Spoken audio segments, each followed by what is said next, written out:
Good evening, ladies and gentlemen. What is jazz? Jazz is the feeling and emotional upheaval of the cataclysmic creation of the inner dynamic of reverberating vibration. Good evening, ladies and gentlemen. What is jazz?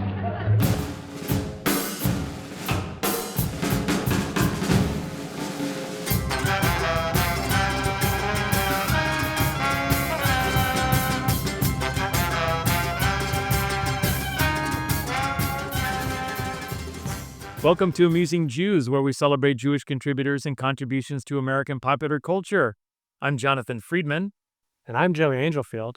Producer-engineer Mike Tomren is working somewhere behind the scenes. Amusing Jews is a project of Adat Chaverim Congregation for Humanistic Judaism, the Jewish Museum of the American West, and Atheists United Studios.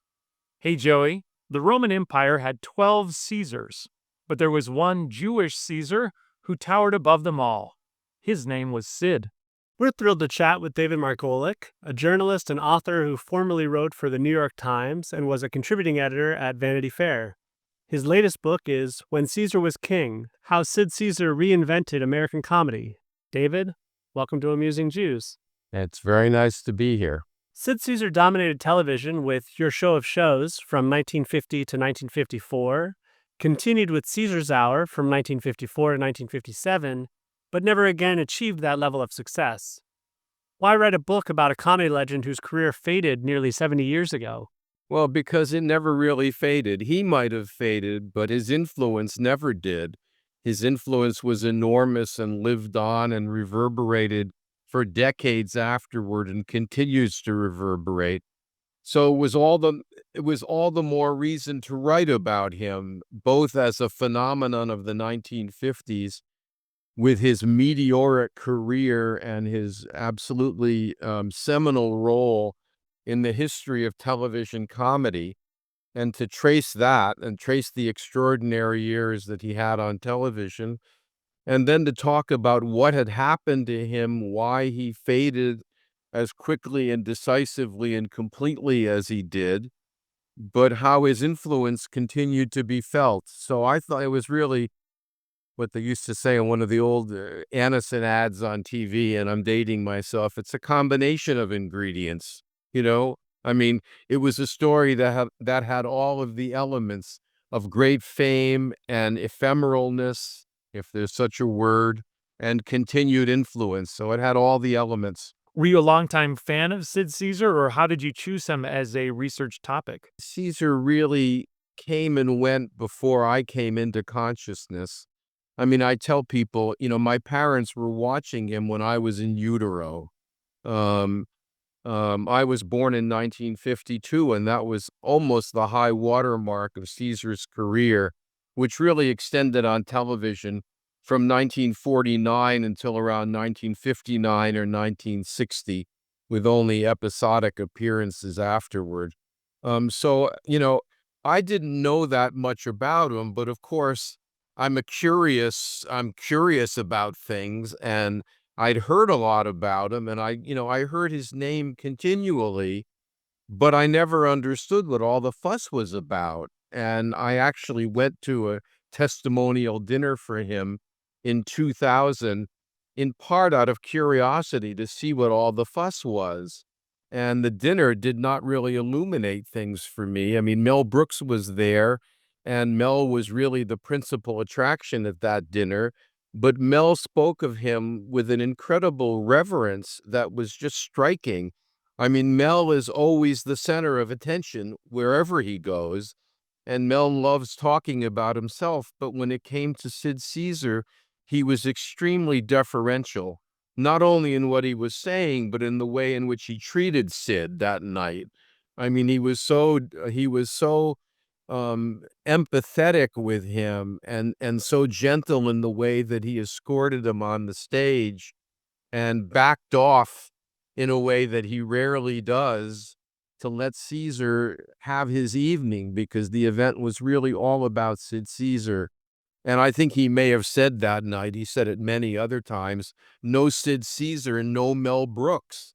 And that was not overstatement. I mean, Sid discovered Mel, Sid made Mel, Sid protected Mel, Sid cultivated Mel, and Sid emboldened Mel. And so all of these elements were there, but the backstory wasn't for me. And that's what I needed to reconstruct. I appreciate that. So many of us grew up on the films of Mel Brooks. And like you, I only heard about Sid Caesar and then found some YouTube videos and that sort of thing. And I put two and two together, and I did actually have the same realization that Brooks himself had, which is, without Sid Caesar, Mel Brooks's comedy and just the style that he portrayed, I think wouldn't be the way that it was. It wasn't only a matter of his influence over Mel. I mean, it was really more basic than that. I mean, Sid was not somebody who spoke in one-liners. That was never his brand of comedy. I mean, one of his writers, I think it was Joe Stein, who later wrote Fiddler on the Roof, said that he never heard Sid Caesar crack a joke. I mean, that was not his brand of humor. But Sid did say once that when he discovered Mel Brooks, Mel was living underneath a hovel. That was where Mel was. So it wasn't just that Sid influenced Mel, which he certainly did, but he found him. He plucked him out of obscurity, and he tolerated him because Mel was an incredibly irritating guy. And Sid nonetheless put up with him. Sid enjoyed him. He made Sid laugh, as Mel's first wife said. And Sid kept him around when everybody else wanted to get rid of him.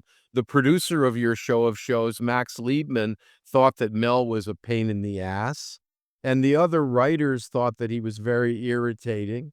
They also knew in the back of their minds that he was more talented than they were. He was always showing them up. He could just sort of, sashay into the writer's room and spice up whatever they had already done. And it was embarrassing and infuriating to them. This is Lucille Callan and Mel Tolkien, who were Sid's original other writers. And so, Sid paid Mel out of his own pocket when Max Liebman would refuse to.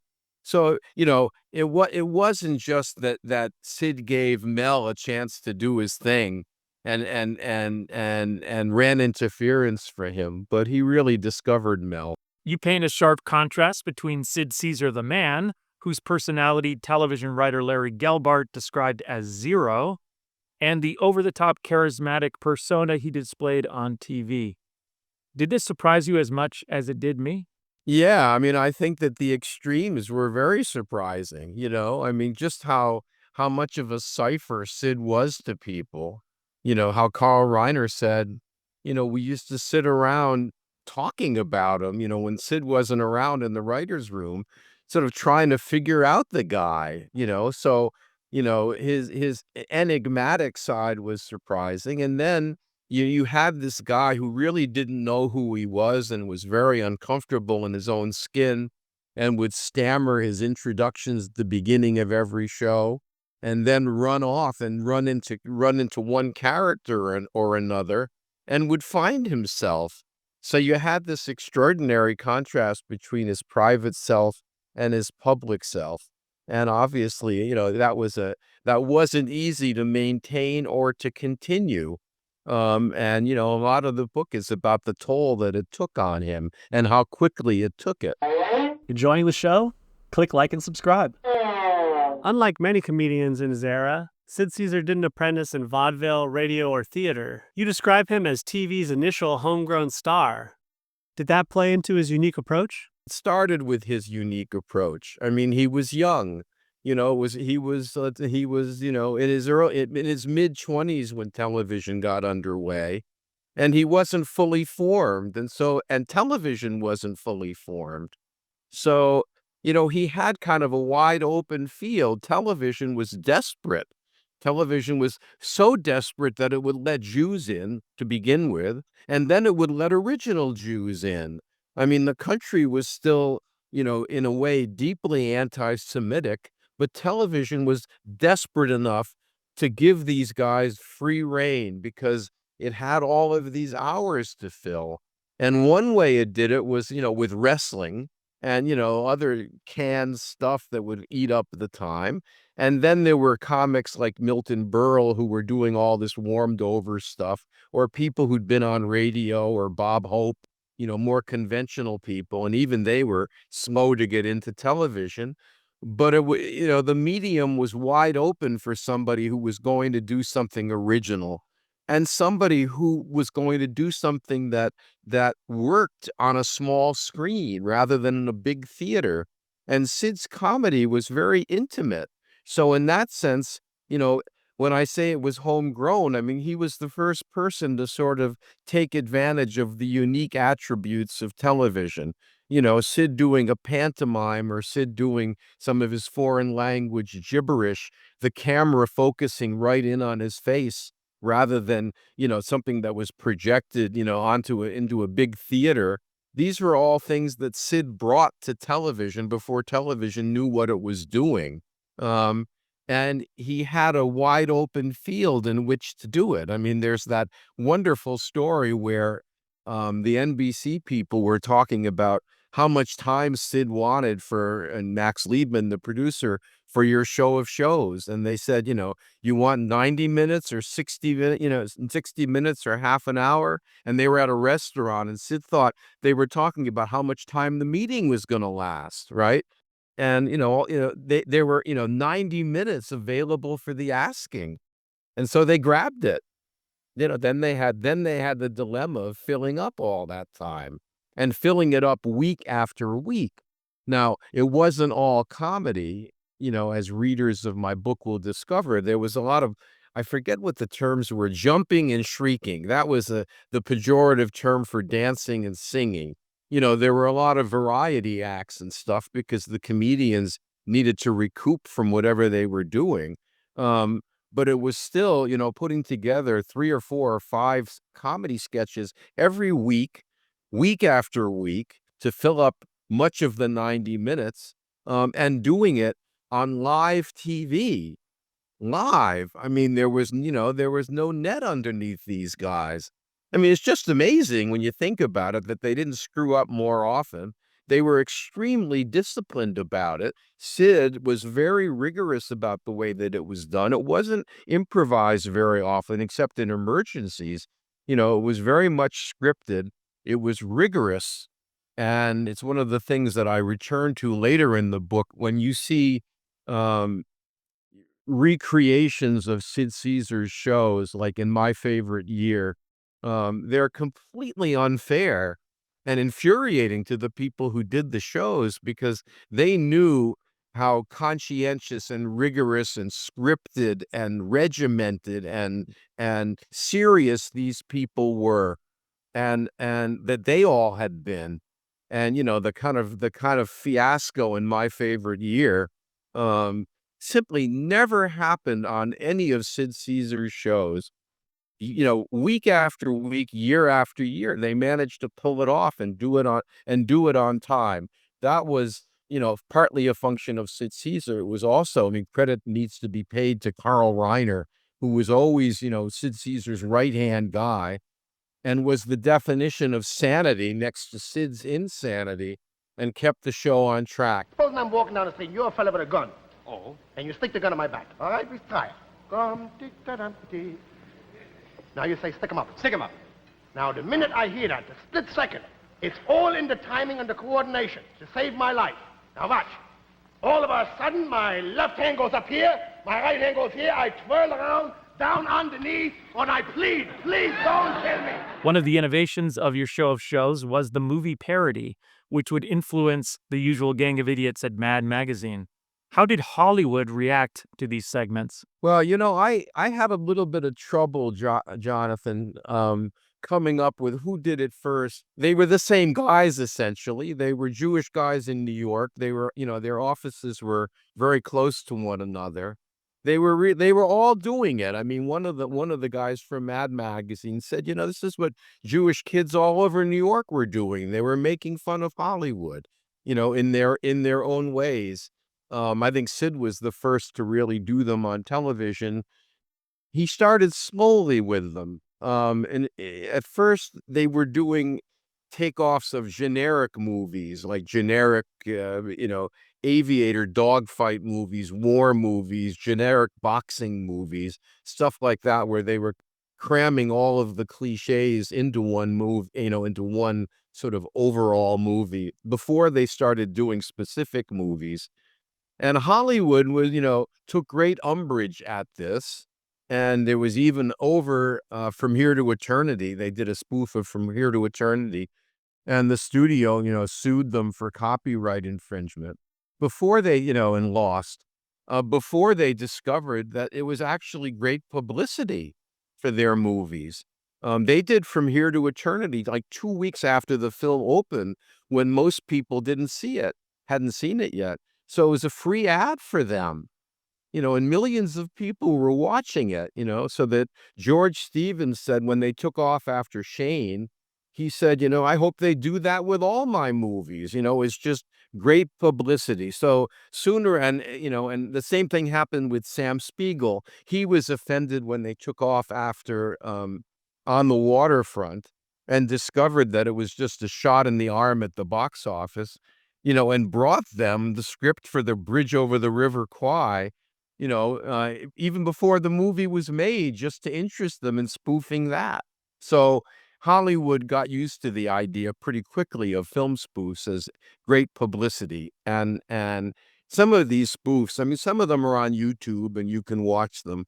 Some of them have not been seen for 60 years, and they're just brilliant. I mean, the one of A Place in the Sun, which was unusual because it was Lucille Callan's idea, and one of the early film spoofs, is just brilliant. Is brilliant and wicked.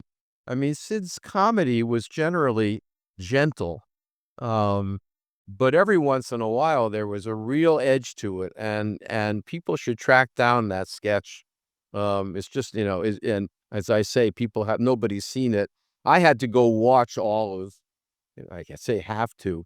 I mean, it wasn't combat duty. I had to, in order to tell the story properly, and because Sid had disappeared to such a degree, my first assignment, really, after talking to Sid and Carl and Mel and all of the people who were still around and who'd been connected to the show, my first responsibility was to go watch the shows. Um, and most of them, really almost by coincidence, were saved, unlike so much of early television. And so you can see them at UCLA. That's where Sid's collection is. Some of them are at the Library of Congress. Most of them are at the Paley Center in New York. And I had to watch them all. And that's really about 10 years worth of programs. There's a lot of repetition in them, you know, inevitably. I mean, they were doing it week after week, and if a sketch fell through, they had to pull out something out of mothballs and do it all over again. They never they were filmed on kinescopes, but they were never rebroadcast. In other words, they had to do the same things. They did the same things again and again. There was a lot of repetition. And what's striking about the repetition is that they came across almost word for word identically. I don't know how they remembered the words, but they did. When Sid was knocked off the air, and we can talk about that, and the background to it, television was changing, and the audience was changing, because television was a northeastern urban phenomenon at the beginning, which helps explain why Caesar's comedy could be so sophisticated. But that all changed as television spread. And as I say, it spread by a kind of capillary action across the country. And the audience changed, and the audience's taste changed. And when Sid was knocked off the air, it was when he was opposite Lawrence Welk. Lawrence Welk did Sid Caesar in.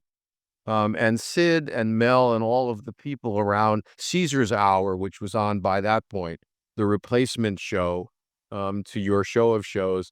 And they could sort of sense that Lawrence Welk, of all people, posed an existential threat to Sid Caesar. And they did 3 sketches about ridiculing Lawrence Welk. Again, brutal, absolutely brutal in a way that nothing, very little on Caesar's shows ever was. And they're just wonderful. They're brilliant, and they have been in mothballs, and I got to see them. They're readily available if anybody wants to go to these places. Um, and they're part of the Caesar legacy that has been completely forgotten. It was interesting to read that Sid Caesar's wild, antic, sort of unhinged comedy was playing at the same time as Lawrence Welk's show, which had that very vanilla, sort of boring quality. And Lawrence Welk's show actually won out in the competition.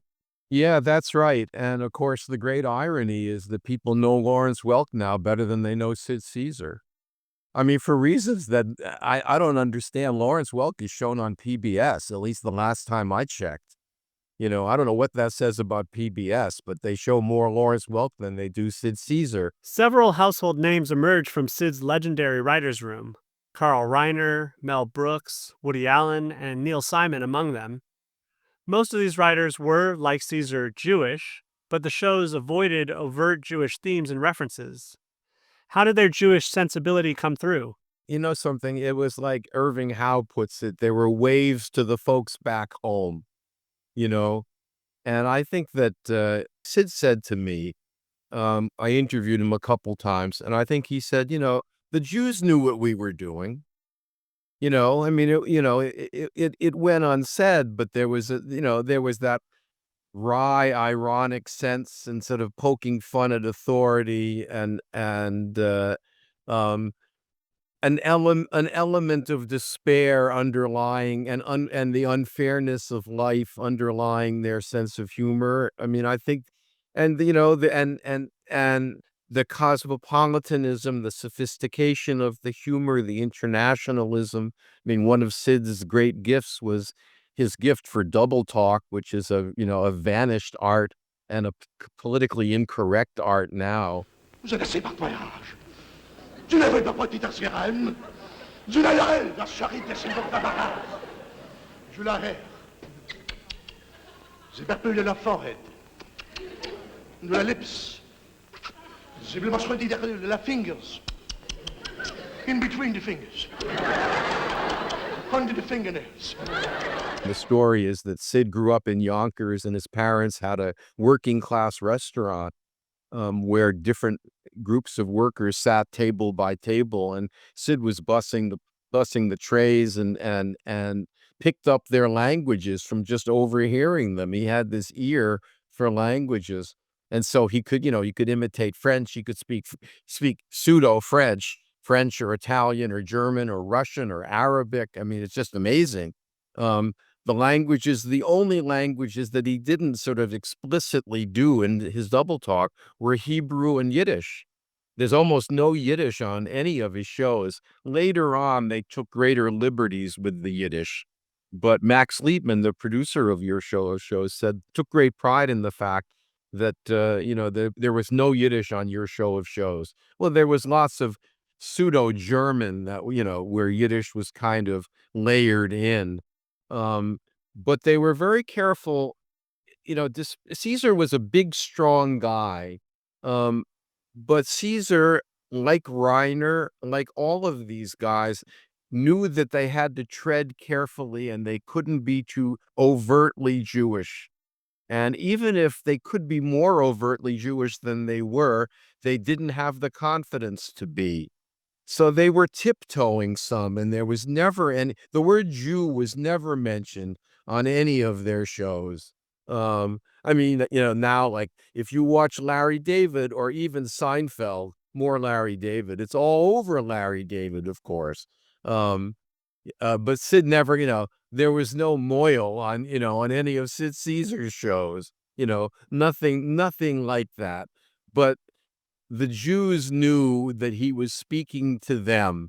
And as Carl said, I don't think this is quite literally true, but he said that they would always put in something for everybody to laugh at. So if the Jews were laughing at one thing, the Gentiles would be laughing at something else. And the explicitly Jewish stuff that they did. The 2,000-year-old man, for instance, was invented in Caesar's writer's room. but he never was let out. He was let out only several years later, and as Karl Reiner said, only for our Jewish and non-anti-Semitic Gentile friends. That was where the 2,000-year-old man made his public debut. He was never allowed in any of Caesar's shows, and never escaped from the writer's room. And I would imagine, there are no recordings of the writer's room. Only a couple of newspaper reporters were ever allowed in. But I would imagine that, it was a distinctly Jewish place where Yiddish was flying and Yiddishkeit was flying all over the place. But anything that managed to escape from that room and go on the air was much more subdued, muted, sort of sanded down. Yeah, you mentioned one of the persistent Jewish coded elements on the show was the presence of food. Yeah, and there's food all over the place, and there are so many of the best sketches are about food. There's a classic sketch about Caesar and Coca, his co-star Imogene Coca, going to Coca taking him to a health food restaurant. Love, I'm hungry. I want to eat a good dinner, and you take me here. I mean, I don't know what I'm going to eat here. I mean, what is it, the Vitality Health Food Kitchen? What is there to eat here? I don't know. This happens to be one of the finest restaurants in New York. They serve only health foods here. The meals are all highly vitaminized and planned by a dietary specialist. When I saw Woody Allen and Diane Keaton going to a place on Sunset, a health food restaurant on Sunset in Annie Hall, I thought that was original, because it's a great scene. But Caesar and Coca did it, 20 years earlier on Show of Shows. And it's just a wonderful sketch because all Sid wants is a steak. And Sid was a famous fresser. Sid was, addicted to corned beef, not pastrami. But Sid was a famous eater in real life. And even, in this sketch, all he wants is a steak, and, and they're bringing out ferns and, serving dinner with, what do you call them?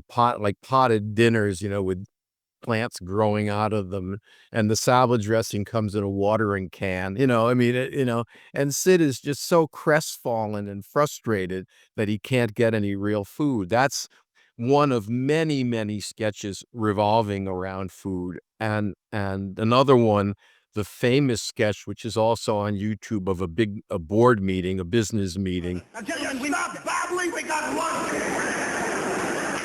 Mr. Jackson, I believe that we should pay for our own lunches. No, boys, no.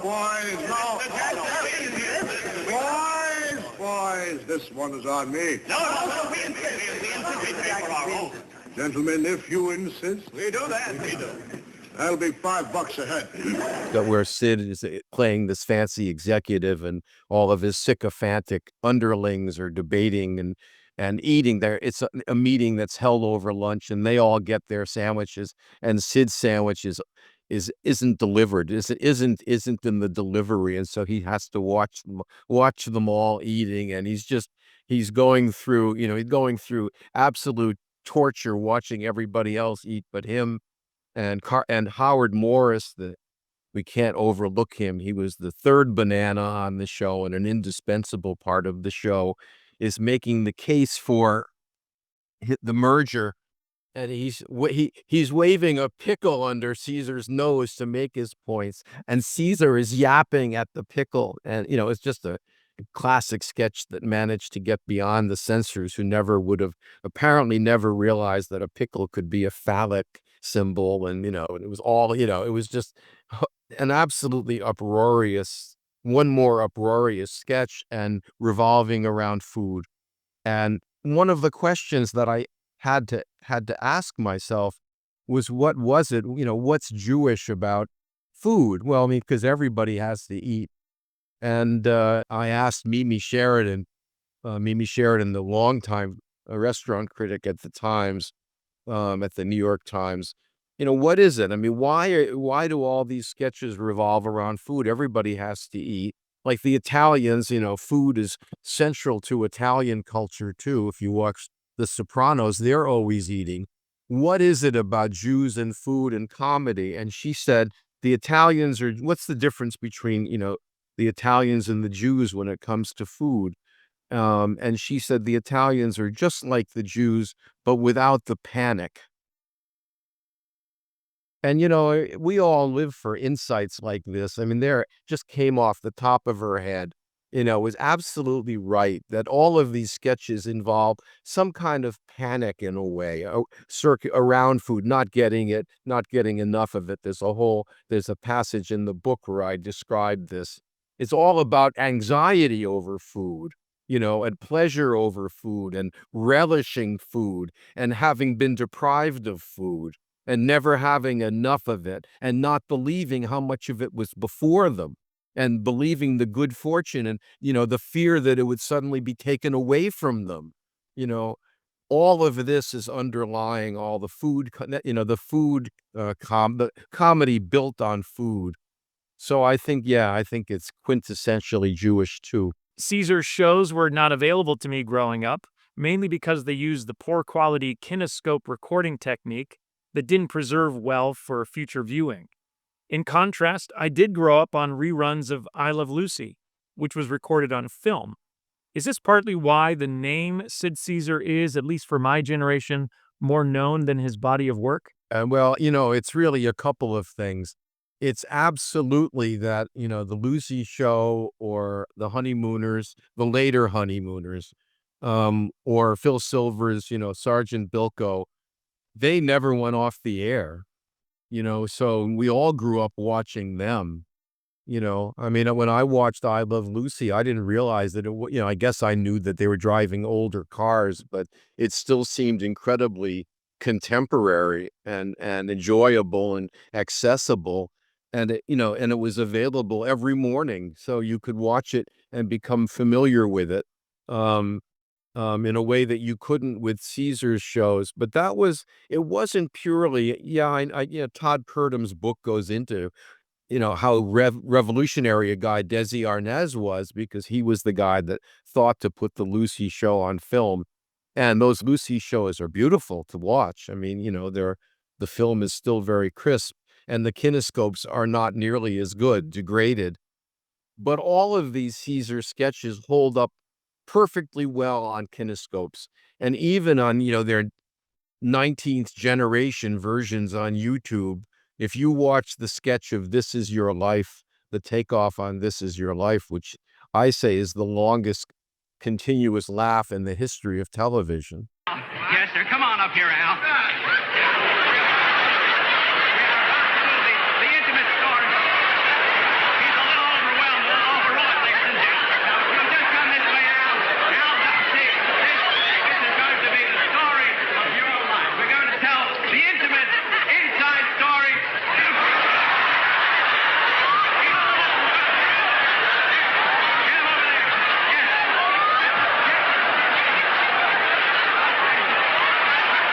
It still holds up plenty well, and the fact that it's fuzzy a little bit on the screen doesn't take away from anything.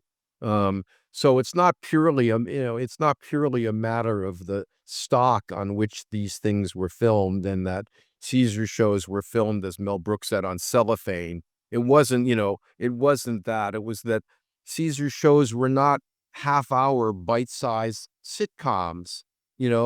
They were sketches of irregular length, and they weren't easily syndicated, and they weren't easily cut into pieces into half-hour chunks.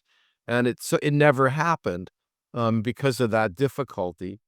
So they fell out of circulation. The best thing that happened to Caesar later on, and he got to see it before he died, was YouTube and DVDs, because that brought Caesar back to some degree. And there was also in 1972, a guy named Julian Schlossberg, whom some of your viewers will know, put together a compilation called 10 from Your Show of Shows that showed theatrically.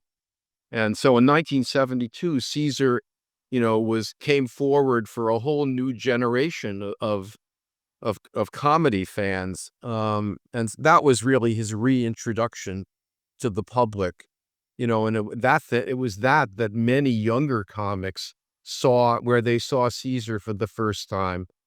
For instance, Conan O'Brien. And there's a story in the book. Conan was 10 years old. I think it was 10 in 1972. And his father took him to a theater in Brookline that was showing 10 from Your Show of Shows. And it had that "This Is Your Life" takeoff on it.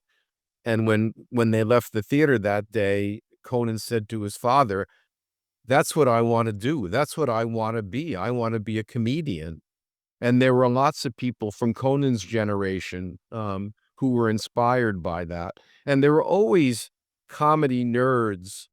I spoke to several of them, Judd Apatow, Phil Rosenthal, Larry Wilmore, who would get together and watch all this stuff and watch Caesar and appreciate him. Billy Crystal, Billy Crystal watched him in real time. Billy Crystal was watching that night when the "This Is Your Life" sketch was on, and Howard Morris was, Uncle Goopy, grabbing onto Sid Caesar and, letting Sid carry, they have this very emotional reunion after all these years, and Uncle Goopy won't let him go.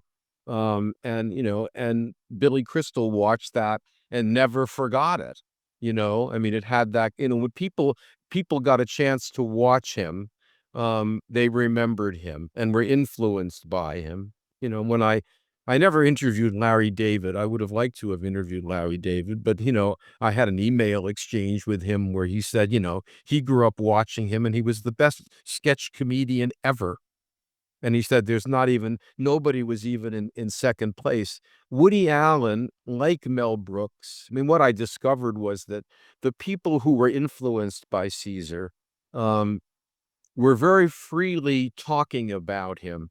That people who would normally be quite begrudging with their time, maybe, were very generous when they talked about Sid Caesar. And because they recognized a couple of things. They recognized that his impact was enormous generally and on them, and they wanted to acknowledge their debt to him. That was the first thing. And the second thing was that they felt that Caesar had been shafted historically, and that he needed to be reinstated. And, part of their mission was to talk him up and to remind people of how great he was. That's what Woody Allen said. Woody Allen told me this incredible story about, that Sid and Imogene were sort of tied to one another into old age, and people who remembered them wanted to see them perform together. And so they would go on the road, even as old performers.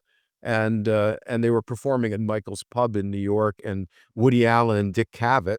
Dick Cavett was somebody else who was very influenced by Sid Caesar, as was Johnny Carson. And there are interesting episodes where Johnny Carson had Sid on his show. But they went backstage to see Sid Caesar, to compliment him for the show that night. This was in 1990 or 1992.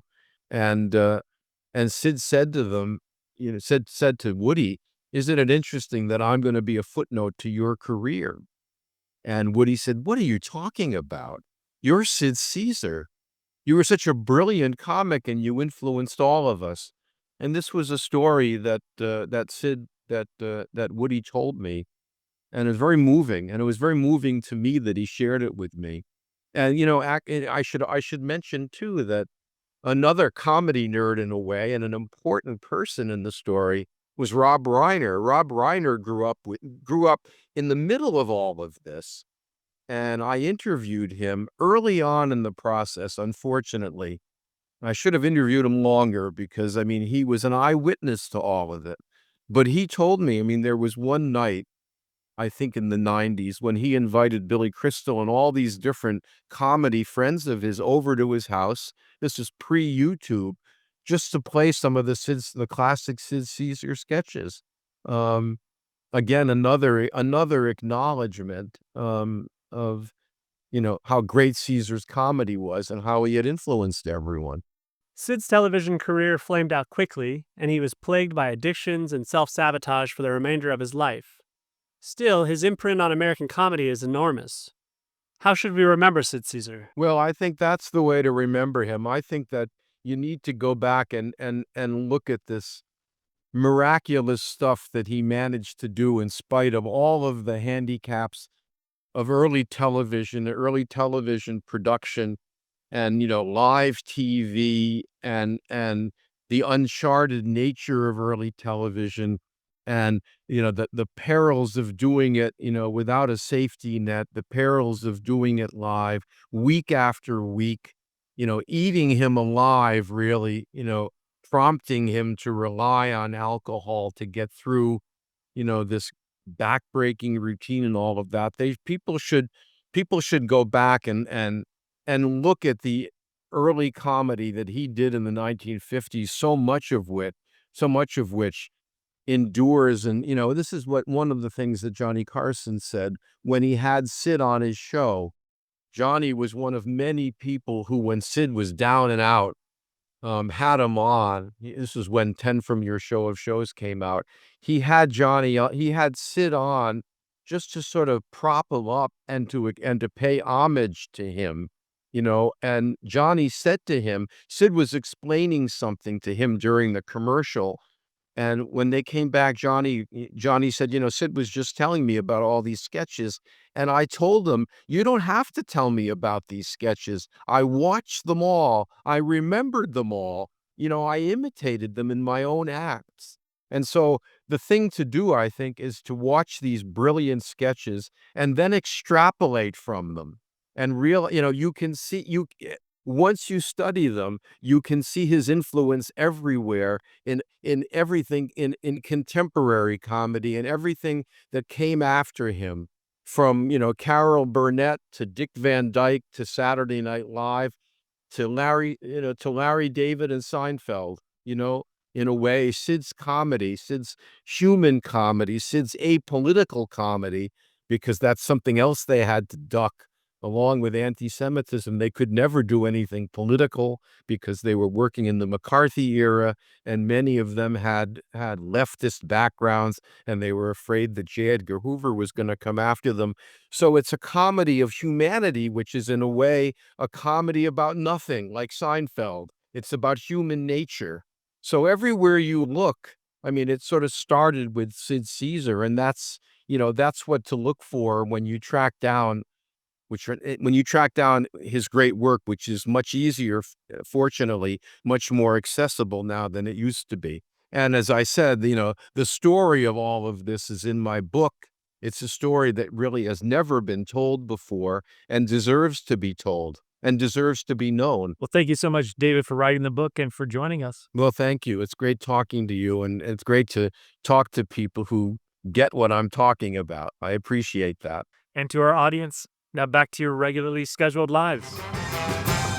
Amusing Jews is here to amuse you. If you like being amused, go ahead and click like and subscribe.